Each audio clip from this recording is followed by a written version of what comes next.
It was 2 in the morning in the small, quiet town of Defiance, Ohio, in the United States. A town of hardworking folks with just over 16,000 residents, where everybody knows your name and the measure of a man is still taken by the firmness of his handshake. The silence in my house was absolute. The only sound was the freezing rain beating hard against my bedroom window. That mournful sound announced that the winter that year would be one of the harshest and cruelest our region had ever faced. I was lying in bed, my eyes heavy and my body exhausted. My entire body ached, but it wasn't the ache of sickness. It was the ache of another day of honest work. The ache of a man named Miguel Ferraz, who had spent the last 20 years on his feet, with hands stained with grease, building a life through sweat and sacrifice. That was when the screen of my phone lit up in the dark of the room. A cold, pale light that half illuminated the walls, pulling me from a deep sleep. There was a short message, just a few words, but those few words, my friends, were enough to rip the floor right out from under my feet and knock the wind completely out of my lungs. The message said that the company I had built with my own bare hands, with sleepless nights and tears of pain, was no longer mine. The papers had been signed behind my back. Everything had been transferred to another name. Everything I owned, my entire life's work, was taken from me in the blink of an eye. In that moment, I couldn't even cry. My chest tightened so hard it felt like my heart was going to stop beating right then and there. Betrayal, my friend, makes no sound. It doesn't come knocking on your front door. It doesn't arrive shouting to give you a warning. It slips in quietly, silently, smiling at you every single day. And it stabs you in the exact moment you have your eyes closed, trusting blindly and resting your head on your pillow. If this cowardly theft had been pulled off by some unknown suit from Wall Street, or by a big businessman who had never sat at my table for a cup of coffee, I would have suffered, of course, but I would have understood it somehow. The world of big business is cruel, and the big fish always eat the little ones. But it wasn't a stranger. It wasn't an enemy coming from afar to destroy me. The blow that destroyed my life and shattered my soul, came from the little boy with the sweet, gentle eyes that I myself had pulled from the dark streets of our town many years ago. His name was Bruno Valencia. I remember the day I found him perfectly. He was abandoned, shivering in the cold, wearing shoes with holes in them, starving with nowhere to go, and no one in the world to look after him. Back then I didn't have much, but I offered him clean clothes, a hot plate of food, and a safe roof over his head so he could sleep in peace. I raised him as if he were my own flesh and blood. He became a true member of the family. I hid absolutely nothing from him. He walked beside me every step of the way. He knew my greatest pains, my deepest fears, and he knew the story behind every callus and every scar on my hands. I taught Bruno everything I knew about our work in the shop. I taught him to take pride in what we did, to respect every tool, and, most importantly, I taught him about life. I taught him to be a man of his word, a man of honor. I trusted him blindly. I would have given my life for his without a second thought. But the story of this betrayal began long before that rainy night. It all started because of a major discovery we made in that same old leaky repair shop. We worked hard, fixing the engines of old cars and the tractors of the farmers right here in Defiance. It was during those sleepless nights testing parts and tightening gears on a wooden workbench that I made a modification to an engine. I was never one to use fancy words. I'm not an engineer with an expensive college degree. I just learned to listen to the machine with my heart. And this simple change I made, relying on the intuition of a lifetime of work, did something no one believed was possible. The engine I modified became incredibly powerful, with a force no one had ever seen before. But the real miracle was something else. Even though it was much stronger, the vehicle now consumed almost half the fuel. It was the dream of every family man and every working Joe. A car that could go much further, costing much less.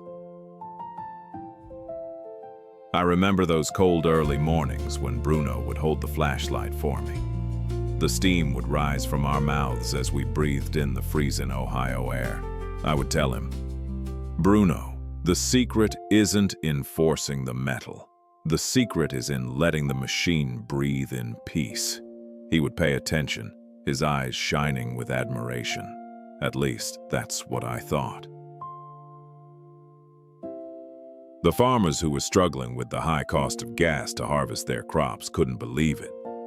An elderly gentleman named Thomas came and hugged me, crying, saying that my modification had saved his farm from bankruptcy. The whole town stopped. The news spread by word of mouth in diners, in churches, in the town squares. Miguel Ferraz invented something magical, they said in awe. The commotion was so massive that the secret crossed the highways and reached the ears of the biggest and most powerful automakers in the United States. It reached the millionaires. And it was exactly then, the moment glory and money knocked on our door, that the poison of greed began to spill. Stay with me, because I'm about to tell you how the arrival of these millionaires turned the heart of a boy I loved into a cold stone of ice. The noise our invention made in the small town of Defiance was impossible to hide. It took almost no time for the dust of our country dirt roads to be kicked up by the tires of luxury cars. Shiny, expensive vehicles that we, men with hands dirty with grease, had never seen around our parts.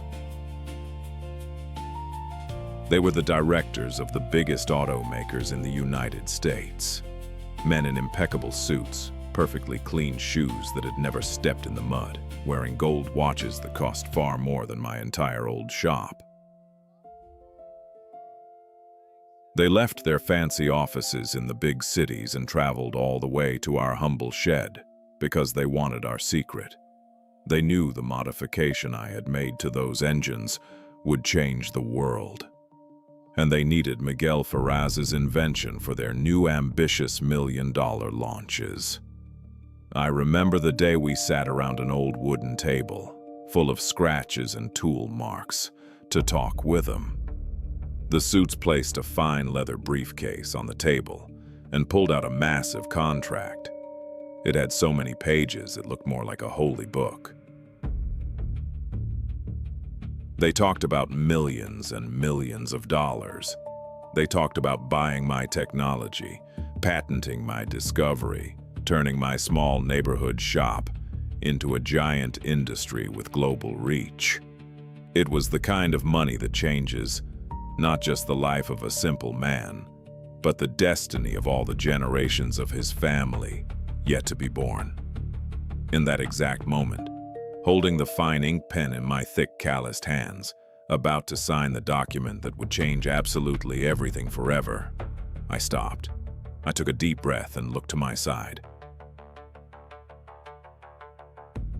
I looked at Bruno Valencia, that same scared boy I had rescued from the dark street.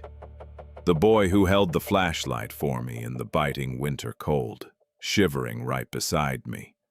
The boy who saw me cry from frustration and exhaustion during the early mornings when things just wouldn't go right. I thought to myself, what would be the point of all this victory? What would be the point of all this money if I didn't share it with the one who stood by me, starving and freezing in the mud. Millionaire executives usually swallow the world all by themselves, but I was raised differently. A grown man's greatest value lies in his gratitude.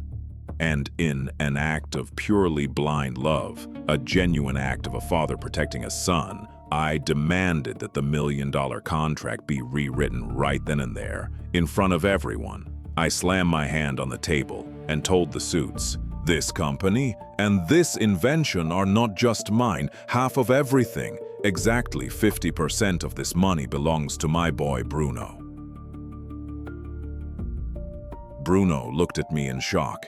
His eyes filled with tears instantly. He ran over, hugged me tight, cried on my shoulder, and swore before God and men that he would never, ever in his life forget what I was doing for him. We toasted our new life with a cup of weak, bitter coffee, thinking we had won the world. But it was right there, in that tight embrace of fake gratitude, that I signed my own sentence of destruction and sorrow. Our small, leaky shop was quickly torn down. In its place, Easy Money built a luxurious empire of glass and brushed steel. We hired dozens of employees, bought state-of-the-art machinery, and the entire town of Defiance felt an enormous pride in us. We were the miracle of the town. I stayed the exact same Miguel Ferraz I'd always been. I kept wearing my faded jeans, my worn-out shirt, and I kept working happily with my hands plunged deep in grease, making sure every modified engine came out perfect, much more powerful, and burning less fuel. To me, true wealth wasn't in luxury. It was in the honesty of the product we delivered to hard-working folks. But Bruno changed in such a terrifying and rapid way that I could barely keep up with the transformation. That humble and grateful boy completely disappeared. In his place, a cold, arrogant young man emerged. He started wearing incredibly expensive Italian suits, shiny imported shoes, and talking down to his old friends from the shop. He traded his calloused tools for a gold pen and stopped setting foot on the factory floor.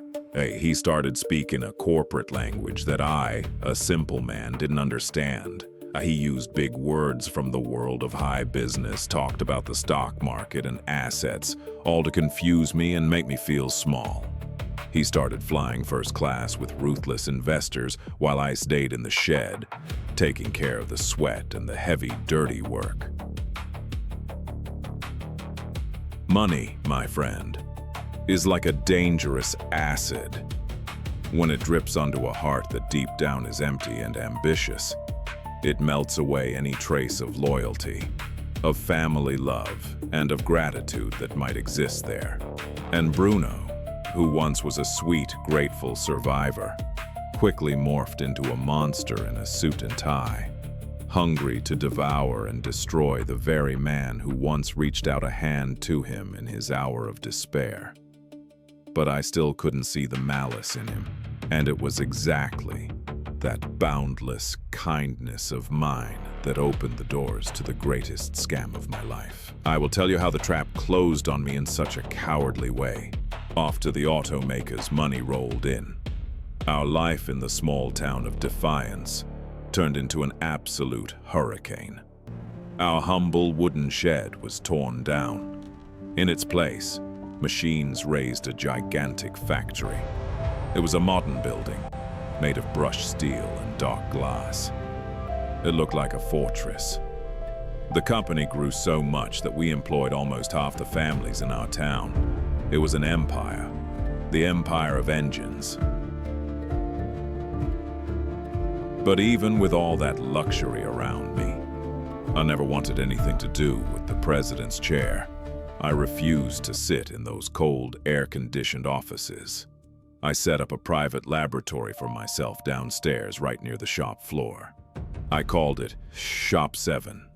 There, I stayed the same old Miguel as always. I kept wearing my worn-out shirt, listening to the deep roar of the engines, hunting for defects through the sound of the metal. The smell of hot oil was my true home. To me, honest work has always been the greatest wealth. Bruno, however, chose the opposite path. He took over the top floor. That boy who once shared a piece of stale bread with me now sat in an imported leather chair, behind a massive mahogany table. He became the director of the company. His suit didn't have a single wrinkle. His hands, which used to be calloused from tightening screws by my side, were now soft, clean, made only to hold crystal glasses and sign million-dollar checks. We started living in two completely different worlds, under the exact same roof. I lived in the heat of the shop, alongside the workers. He lived in the coldness of luxury, surrounded by lawyers, suited investors, and sharks who only spoke in profit spreadsheets. The distance between us grew day after day. We no longer drank coffee together. He was always too busy, always in closed-door meetings, always flying off on planes to close new deals. And you, listening to me right now, must surely be asking yourself, Miguel, you're a man with life experience. How did you not see the betrayal coming? Did you really never suspect a thing? And the answer to that question is the most painful thing a man can confess. The truth, the sad truth, is that an old mechanic's intuition never fails. When a piece of metal is about to break, the sound changes. It warns you, and I could feel that the engine of our relationship was making a strange noise. I started noticing little things that tied my stomach in knots. I saw Bruno's lawyers stop talking and lower their heads every time I walked into the room. I noticed they installed electronic locks with passwords on some of the company doors of a building that I paid to build, and I didn't have the password to get in. The red flags of danger were all right there, waving right in front of me. But love, a father's love, has the terrible power to blind our reason.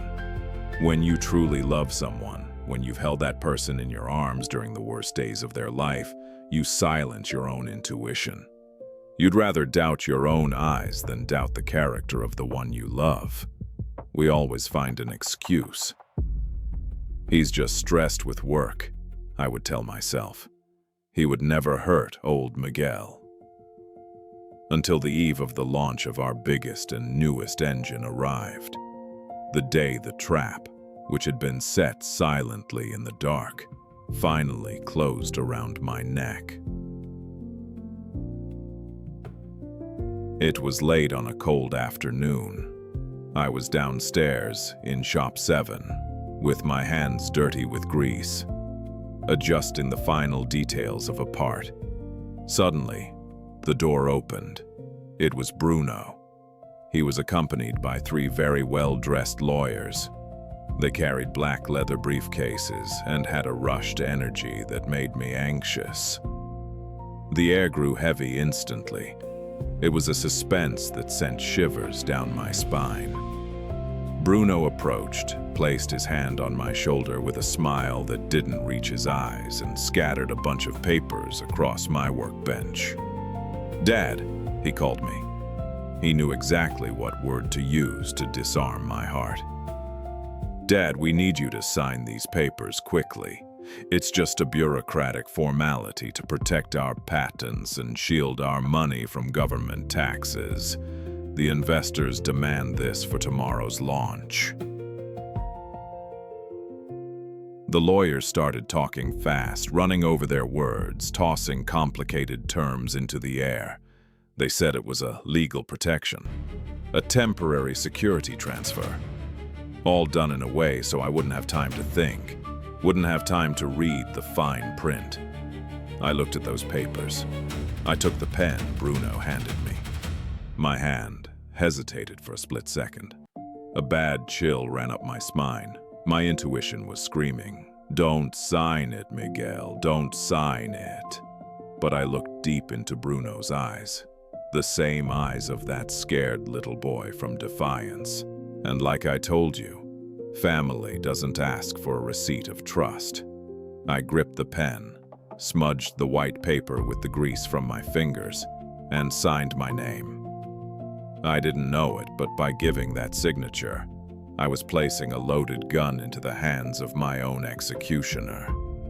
The suspense was over.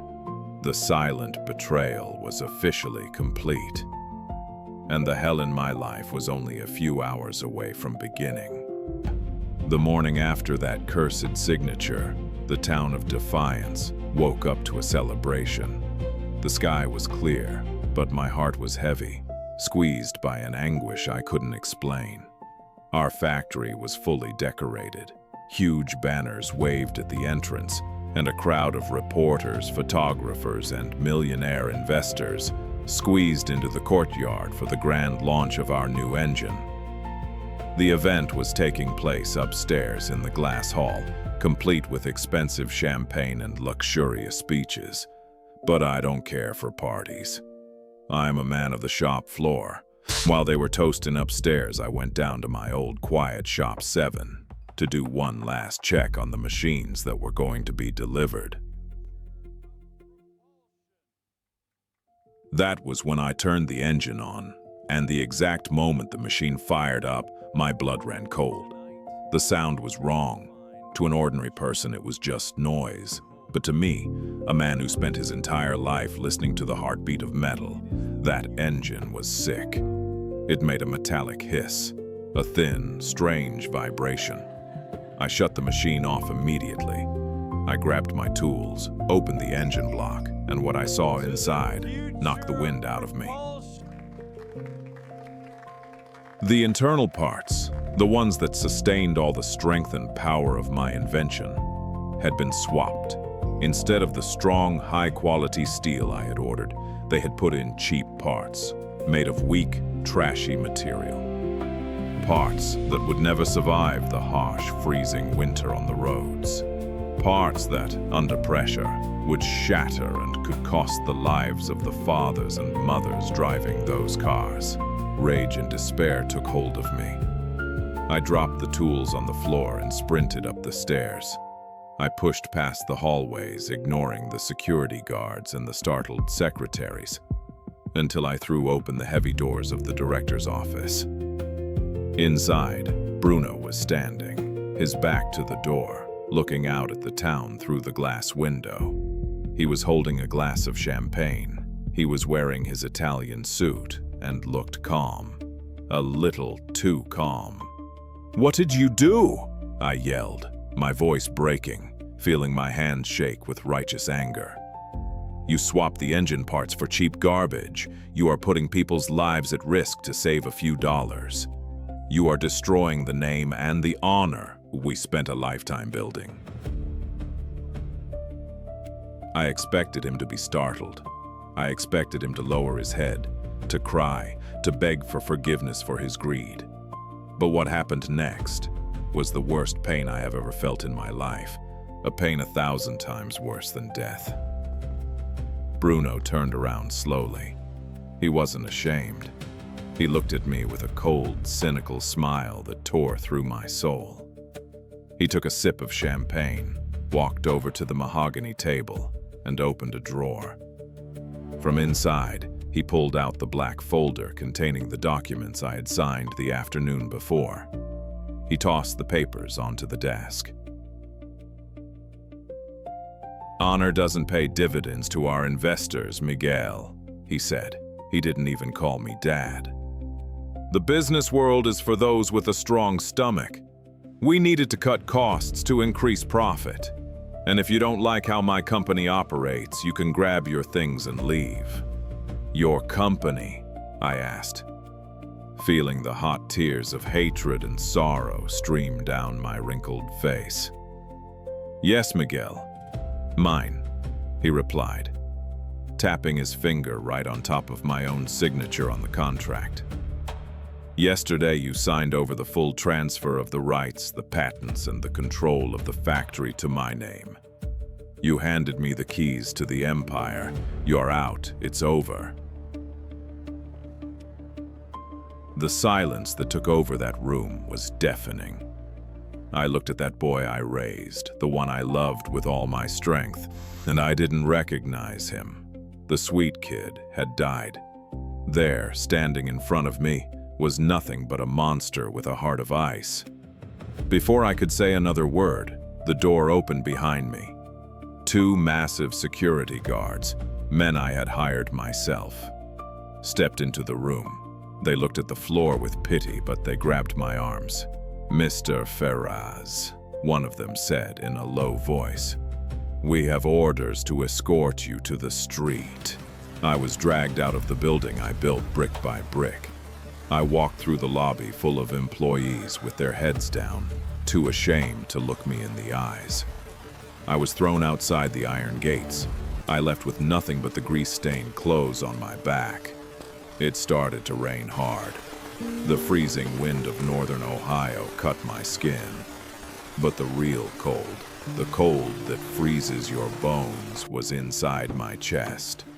I had lost my company, but above all else, I had lost my son. Time, my friends, is the fairest judge on this earth. It has a very curious and silent way of fixing things. The man who plants thorns in the path of others sooner or later ends up walking barefoot through the very malice he created. I started my life over from absolute zero. I rented a very simple, dark, musty-smelling little room in the back of a poor neighborhood in our town. During those first few days, the pain of Bruno's betrayal was so overwhelming that I could barely get out of bed. I felt like the most defeated man in the world. But one day on a gray afternoon, someone knocked on my wooden door. When I opened it, my eyes filled with tears. Standing there was Big Tony. Big Tony was the oldest employee at our company. A big man with a white beard, calloused hands, and a heart the size of the world. He had quit his job at the giant factory.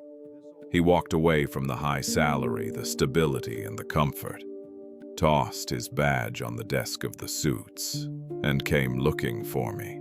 "I don't work for men in suits who don't know the weight of a tool," Big Tony told me, his voice deep and firm. "I work for Miguel Ferraz. He didn't bring me money because money can't buy loyalty. He didn't bring me empty words of comfort. Big Tony brought me only 2 things: a rusted red toolbox full of old tools, and a Bible with a very worn leather cover. He placed the tools on one side of the table, placed the Bible on the other side, gave me a strong, tight hug, and said that from that day on, we would start over, together. And that's how we went back to work. That very same day, I went back to fixing small parts for the humble folks in our neighborhood. While I sanded metal and tightened screws under the weak light of a yellow bulb, Big Tony sat next to me and read the words of God to me. He preached about forgiveness, about hope, and about divine justice to comfort my broken heart. We worked happily. I no longer had millions in my bank account. I didn't have a giant glass factory with my name on it. But by working honestly, listening to the Word of God, and having Big Tony's friendship, peace finally returned to my heart. I could lay my head down on my hard straw pillow and sleep a peaceful sleep, because I owed nothing to no one, and I hadn't cheated a single soul. While Big Tony and I were finding peace in our poverty, Bruno's house of cards, built on luxury and lies, began to collapse violently. That year, winter arrived without mercy. The snow fell heavy, freezing the roads, and nature proved that it doesn't forgive those who try to cheat it. The engines began to explode and seize up in the middle of frozen highways.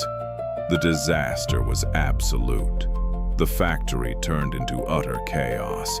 The suited investors, the very same ones who used to pat Bruno on the back and drink expensive champagne with him, boarded their private jets and fled the scene instantly, leaving him all alone to foot the bill.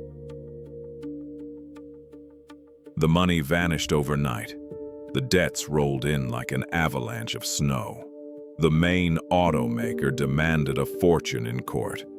Bruno was abandoned by all his fake friends. He was broke, up to his neck in debt, and the government was about to arrest him. It was on a dark night, with a hailstorm punishing the tin roofs of our street. That justice knocked on my door.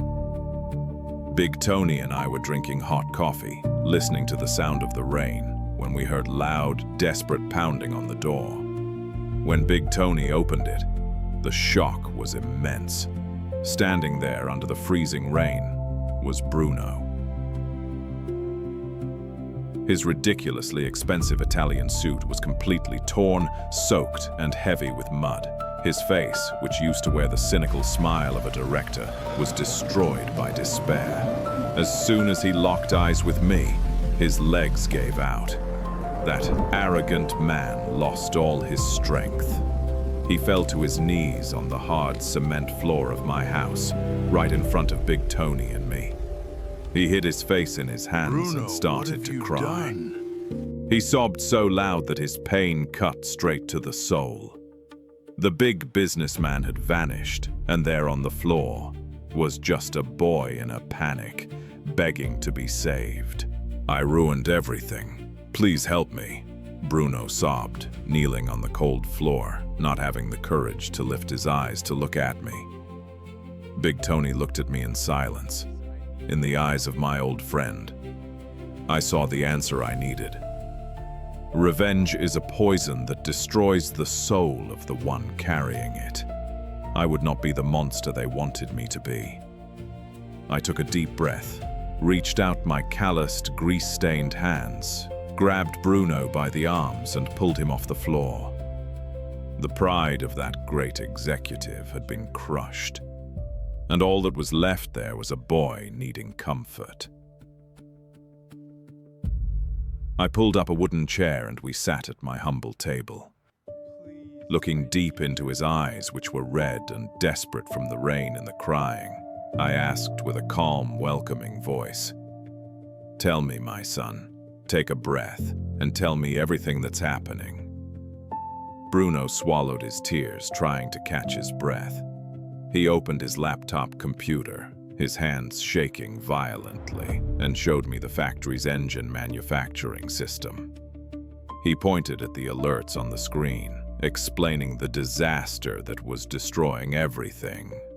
I placed my heavy hand on his shoulder, squeezed firmly to pass on some confidence, and said, "Stay calm. I will help you find the root cause of this error. Let's analyze this together and see if we can still save the production and get you out of this storm." Then I leaned in and looked at the glowing computer screen. I saw the engine configuration and the entire system for the CNC machines. And with the experience of a lifetime dealing with metal, my eyes caught the problem immediately. It wasn't just the cheap material Bruno had ordered them to buy to save money. Their greed had caused a massive construction flaw. The calculation code commanding the CNC machines was completely wrong. They pushed the limits of the math to produce faster, and it was tearing the engine apart from the inside. The engineers in suits would never catch it, because they only knew the numbers, but they didn't know the soul of the machine. With my thick hands, I hit the keyboard. In a matter of moments, using my intuition and my practical knowledge from the shop floor, I deleted the defective code. I reverted the exact configuration back to the right way, the honest way, and with a single click of the confirm button, I hit run, changing the entire configuration system for the CNC machines all the way back at the factory. It didn't take 10 minutes. Bruno's phone rang loud in the quiet room. It was the company's engineering team. The chief engineer was shouting on the other end of the line, blown away. "Bruno, what happened? The calculations in the system have been corrected. The engines are powerful again and they stopped breaking in the simulations. Who did this?" No one here in engineering managed to fix this so fast. Bruno gripped the phone. Tears streamed down his face.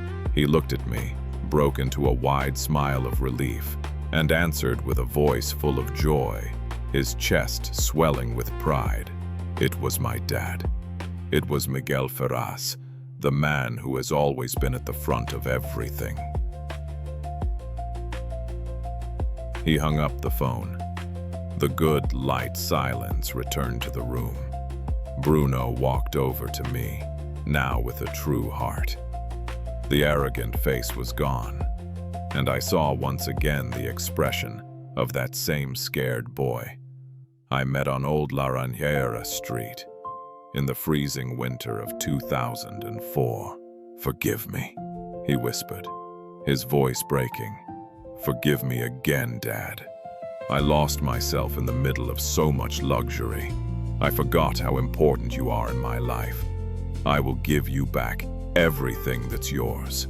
I will hand the entire company back to you again. I am so ashamed that I don't even want the 50% anymore. It's all yours now, 100% yours. I will leave tomorrow and go work somewhere else, as an employee, to learn how to be a real man." A calm smile spread across my face. I put my hand on Bruno's shoulder and looked deep into his eyes. Big Tony watched everything from the corner of the room, nodding his head, a smile on his white-bearded face. "Bruno, my son," I said slowly, "you've already learned the hardest lesson. You felt in your own skin what is truly dangerous in life. You've met the law of sowing and reaping." I pointed at Big Tony's worn-out Bible on the table. "Whatever you plant, that is exactly what you will harvest. If you plant good things with honesty, you will harvest good things. But if you plant bad things, if you plant greed, you will harvest bad things too. Nature doesn't mess up the math." He lowered his head in agreement, and I continued. "So, for the suffering you went through, and for having the courage to come here and face your mistakes on your knees, you are going to stay in the company with me. But now, you are going to work in production." He lifted his eyes, surprised. "You are going to get your hands dirty to learn how to handle what actually brings money into your life. It's on the shop floor that we have to work to give value to what we build. That is our foundation. As for the financial management, we will hire qualified professionals, and the final word will always come from me from now on. You will be my assistant in management. You are going to learn how to build a legacy." On that day, the factory became mine again, but the true victory was having rescued a son's heart. God bless every single one of you who made it this far. I hope you enjoyed this emotional story. Please help us out by hitting the like button and sharing our channel.